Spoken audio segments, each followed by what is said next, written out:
Com um preço na casa dos R$1.000 por mês de um tratamento, mais do que 70% do salário mínimo brasileiro, o Ozempic consolidou-se como o iPhone da indústria farmacêutica. Mesmo com um preço alto para a esmagadora maioria das pessoas, a procura pelo remédio chegou a gerar filas de espera em algumas farmácias espalhadas pelo Brasil. O mais novo santo graal das farmacêuticas promete emagrecimento rápido e, até onde se sabe, sem efeitos colaterais graves. Após personalidades de destaque como Elon Musk falarem abertamente sobre o uso do medicamento para perda de peso em novembro de 2022, os profissionais de saúde dos Estados Unidos emitiram mais de 9 milhões de prescrições de Ozempic e medicamentos similares apenas nos últimos 3 meses daquele ano. Como resultado, a empresa farmacêutica dinamarquesa Novo Nordisk, responsável pela fabricação do produto, chegou a alcançar o incrível posto de empresa mais valiosa da Europa, pelo menos por um breve período de tempo. Em setembro de 2023, a companhia desbancou a maior varejista de luxo do mundo, a LVMH, com 428 bilhões de dólares em valor de mercado.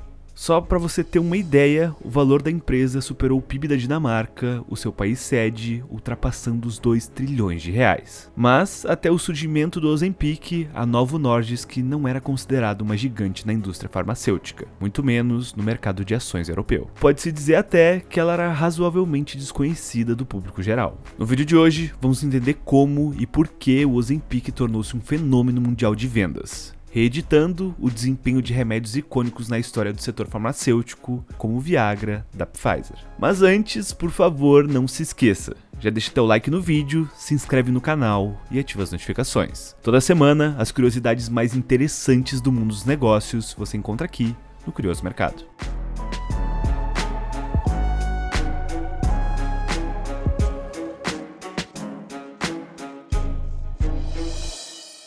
Mas antes da gente começar a contar essa história, nós queremos agradecer a Insider Store que está apresentando esse vídeo a vocês. A Insider tem a sustentabilidade como um dos seus principais pilares. E aliada à inovação, essa característica se torna parte da identidade da marca, impressa em produtos que têm como diferencial o fato de serem ecológicos. Para você ter uma ideia, 75% dos produtos já vendidos são feitos de fibras de origem natural. E eles usam até 97% menos uso de água na produção das fibras. E aproximadamente 80% do portfólio da marca é feito com materiais biodegradáveis. As peças são produzidas com tecido tecnológico e design atemporal, para aumentar a durabilidade e diminuir a rotatividade e descarte de peças. A marca combina minimalismo com a tecnologia para criar peças inteligentes, versáteis e sustentáveis. Ao comprar kits como de 3 tech t-shirts, você contribui para uma moda mais sustentável e garante peças que durarão muito mais do que as de algodão comum. E a Insider está oferecendo um presentinho para nossa audiência. Com o cupom Curioso12, você tem 12% de desconto em todo o site da Insider. E você não pode perder essa oportunidade. O link do site da Insider está aqui embaixo na descrição do vídeo.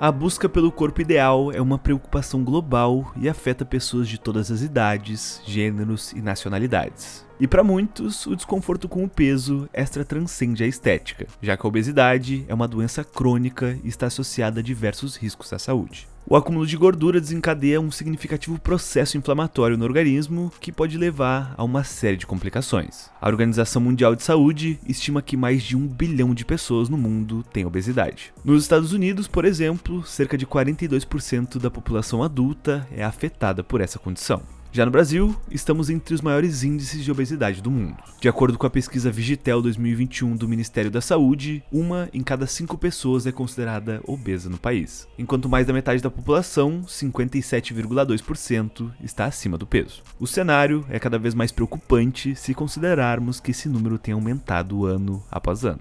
Segundo o CDC, nos Estados Unidos, desde 1999 a março de 2020, a prevalência da obesidade no país aumentou de 30,5% para 41,9%, sendo que a obesidade grave passou de 4,7% para 9,2% no mesmo período. Conforme o Atlas Mundial da Obesidade, se esse número não diminuir, o impacto econômico global pode chegar a 4 bilhões de dólares até 2035. cerca de 3% do PIB global, considerando os custos com os cuidados com a saúde e a queda na produtividade. Ao mesmo tempo, a história dos medicamentos para perda de peso está repleta de fracassos. No decorrer dos anos, a obesidade tornou-se um beco sem saída na indústria farmacêutica. Nenhum medicamento testado funcionou bem e todos que levaram uma modesta perda de peso nos pacientes também tiveram efeitos colaterais graves. Por um breve momento, no final da década de 1990, houve uma esperança quando o Dr. Jeffrey Friedman, da Universidade Rockefeller em Nova York, descobriu um hormônio que informava ao cérebro quanta gordura havia no corpo. Ratos de laboratório, geneticamente modificados para não ter o hormônio, comeram vorazmente e engordaram enormemente. Os pesquisadores logo pensaram que poderiam ajustar o peso do animal, alterando a quantidade do hormônio que ele recebia. Dr. Friedman nomeou o hormônio de leptina. Uma biofarmacêutica americana comprou os direitos da leptina e em 1996 começou a testá-la em pessoas. Mas os pacientes simplesmente não perderam peso. Como a leptina, vários outros medicamentos surgiram na história, mas foram poucos realmente eficazes. Até que uma descoberta por acaso começa a mudar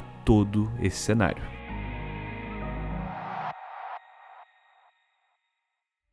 Há um século, August Krogh, um renomado fisiologista dinamarquês que acabara de ganhar um prêmio Nobel, iniciou uma jornada de palestras pelos Estados Unidos. Krogh estudou a complexa rede de vasos sanguíneos que nutrem os nossos músculos, mas com o tempo viu seu interesse crescer em relação a uma doença que atingia sua esposa, a diabetes. Mary era médica e pediu ao marido que parasse em Toronto durante a sua expedição de palestras. Lá, um cirurgião e um estudante de medicina haviam feito experiências com o extrato pancreático, que parecia transferir o açúcar da corrente sanguínea para os músculos e outros órgãos. Krogh retornou à Dinamarca com permissão para comercializar o produto. Ele e alguns colegas fundaram o Nordisk Insulinum Laboratorium e, na primavera de 1923, injetaram em seus primeiros pacientes uma droga milagrosa: a insulina.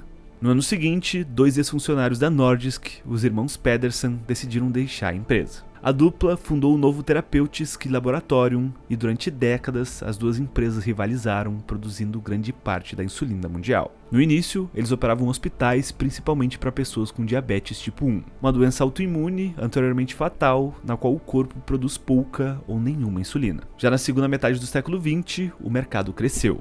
A diabetes tipo 2, que está associada à obesidade, tornou-se muito mais comum. A Novo e a Nordisk acabaram se fundindo em 1989 e passaram a explorar juntos outros possíveis remédios para a doença. Entre eles, um hormônio natural chamado GLP-1, que foi descoberto nos anos 80. O hormônio regula perfeitamente o açúcar no sangue. Atua apenas nas células produtoras de insulina do pâncreas e somente quando o açúcar no sangue sobe muito. Funciona da seguinte maneira: além do pâncreas, os receptores de GLP-1 são encontrados no cérebro e em outras partes do corpo. A droga aumenta esses receptores que ajudam o pâncreas a produzir mais insulina, ajudando por sua vez a reduzir os níveis de açúcar no sangue. Uma injeção de insulina, o tratamento convencional, faz o açúcar no sangue despencar, mesmo que os níveis já estejam baixos. Consequentemente, os pacientes devem planejar cuidadosamente as injeções, porque níveis muito baixos de açúcar no sangue podem causar confusão, tremores e até a perda de consciência, o que não é necessário com GLP-1. Os pesquisadores descobriram também que a exposição do cérebro ao hormônio em níveis nunca vistos antes na natureza provocam a perda de peso, mas não puderam explicar muito bem o porquê. E isso também não é de graça. Os efeitos colaterais mais comuns são dificuldades gastrointestinais, como náusea, vômitos e prisão de ventre. Só que ainda havia um problema.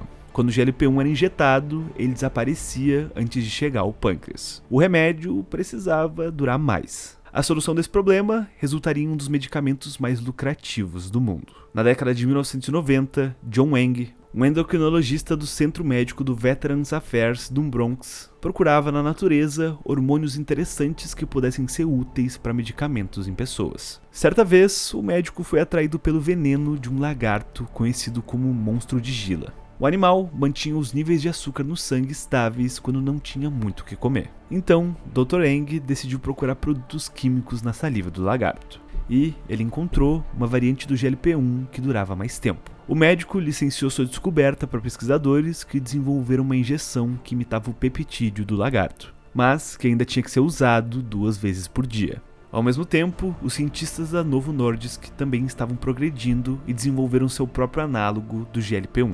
O medicamento só foi aprovado em 2010, quando a empresa lançou uma injeção diária chamada liraglutida para diabetes tipo 2. Mais uma vez, os medicamentos GLP-1 levaram à perda de peso dos pacientes. Apesar do progresso na perda de peso, a Novo Nordisk continua a concentrar-se na diabetes, tentando encontrar formas de produzir GLP-1 mais duradouro para que os pacientes não tivessem de se injetar todos os dias. O resultado foi um medicamento GLP-1 diferente, a semaglutida, que durou tempo suficiente para que os pacientes tivessem que se injetar apenas uma vez por semana. O medicamento foi aprovado em 2017 e hoje é comercializado como Ozempic.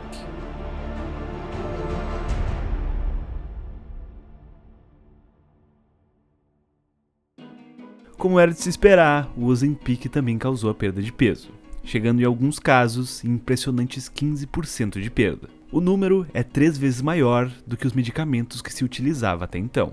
É lógico que a empresa se deu conta que, de repente, tinha o que parecia ser um tratamento revolucionário para a obesidade. Mas a Novo Nordisk não poderia comercializar o Ozempic para perda de peso, sem aprovação para esse uso específico. Em 2018, um ano após a aprovação do tratamento para diabetes, a empresa iniciou um ensaio clínico para um novo uso. Em 2021, a Novo Nordisk obteve a aprovação da FDA para comercializar a injeção semanal em dose máxima mais elevada. A empresa chamou a droga de Wegovy. Um ano depois, o remédio já tinha extrapolado as revistas científicas e chegava às poderosas redes sociais.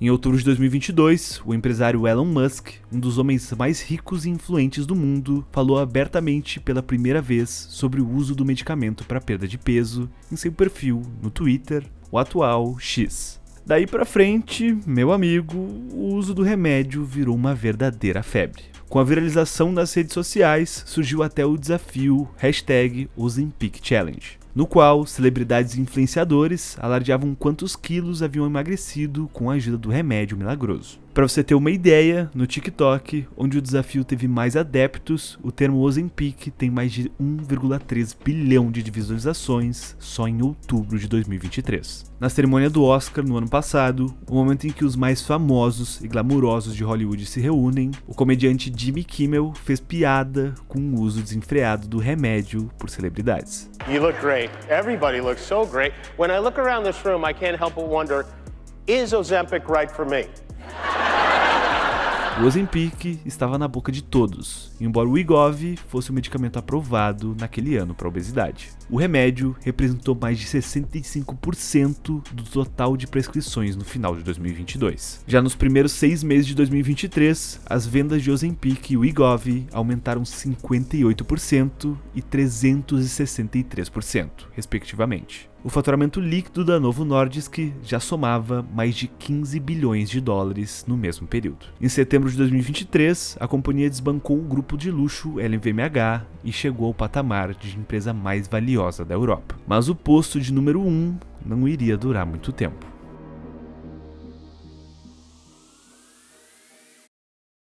Descobrir um medicamento que de repente passa a dominar o mercado é apenas o começo de um longo processo. É necessário fabricá-lo, comercializá-lo e negociá-lo com uma série de empresas de saúde e serviços nacionais de saúde. Esse é um desafio complexo que não envolve apenas a eficácia clínica do medicamento, mas também uma estratégia robusta para produção e distribuição. A Novo Nordisk passou a ter dificuldades em satisfazer a enorme procura de Wegovy no mundo. Em dezembro de 2023, as suas ações caíram devido às preocupações sobre a capacidade da farmacêutica de produzir um medicamento em quantidade e qualidade suficientes para satisfazer os reguladores da indústria. A empresa admitiu, inclusive, que nos Estados Unidos, durante o mês de dezembro, acabou a disponibilidade da versão de 1,7 mg do remédio. Como consequência do enorme sucesso, supostas canetas Ozempic falsas também começaram a se espalhar pela Europa e pelos Estados Unidos e causaram a hospitalização de várias pessoas. Outro desafio é o fato bastante óbvio de que a vantagem inicial do Wegovy é apenas isso,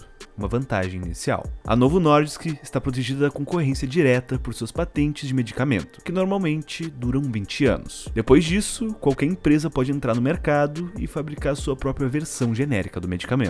A empresa tem que ganhar a maior quantidade de dinheiro possível enquanto tudo corre bem. Entretanto, já existem outros medicamentos similares de outras farmacêuticas. Essas empresas trabalham noite e dia para aprimorar seus medicamentos e vendê-los a um preço mais baixo para minar a liderança da Novo Nordisk, que abocanha cerca de 87% do mercado de medicamentos anti-obesidade. Estima-se que existe um mercado potencial nesse setor de 100 bilhões de dólares por ano em jogo. Em novembro do ano passado, por exemplo, a Eli Lilly, uma gigante farmacêutica americana, obteve aprovação para seu medicamento para perder peso, o Mounjaro. Aqui no Brasil, o Ozempic é aprovado e comercializado na rede privada somente para tratamento de diabetes tipo 2, ou deveria ser. Segundo dados da Interpharma, de junho de 2022 a junho de 2023, o remédio transformou-se no líder nacional de vendas, superando os 3 bilhões de reais.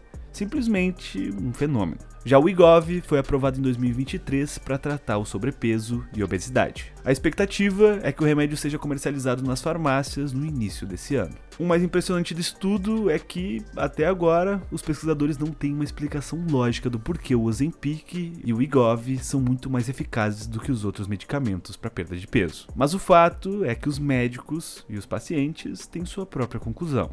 O remédio funciona.